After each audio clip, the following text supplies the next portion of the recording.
Umepita muda mrefu sana hapa. Uongei, unaniangalia tu. Mimi nina kazi nyingi sana za kufanya. Ukiniita hivi unafaa kuona kitu cha maana cha kuniambia. Kwa hiyo ongea bwana. Hakuna muda. Hongera sana rafiki yangu. Umefanikiwa sasa kuliteka jimbo la mke wangu. Sasa hivi unatesa na mke wangu. Sasa hivi unaringa na mke wangu. Ila mimi naomba nikwambie kitu. Mimi wewe, mara ya kwanza nilikuwa nakuona kama wewe ni mtu mzuri sana. Na nilikuwa naona wewe ni mtu ambaye tusaidiana kwa maisha. Na ndio maana mimi nikaamua kutoa kijijini na kukuleta mjini.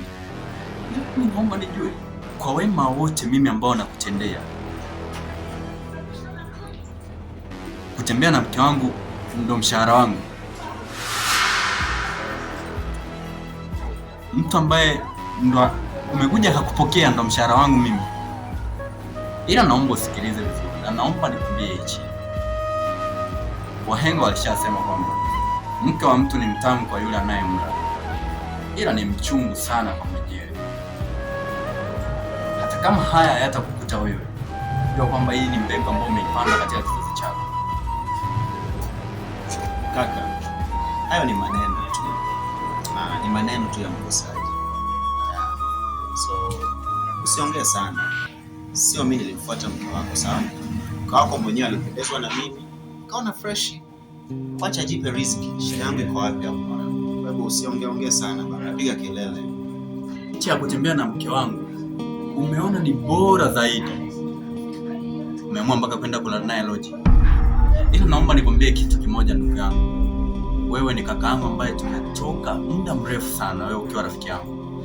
Naomba nikuachie mke wangu umlishe, ndio ujue kwamba uchungu wa mke.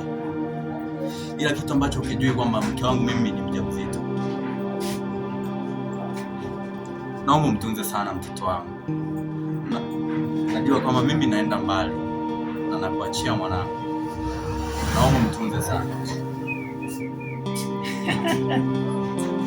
Okay bwana. Wewe jaribu labda kwenda kwenye haya matamasha ya comedy kwa sababu naona wewe ni mchekeshaji mzuri.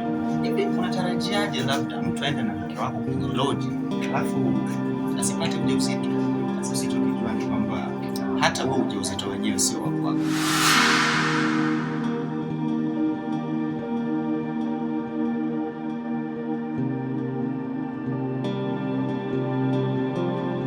Baba, asante sana kwa kunipa mali pamoja na mtoto.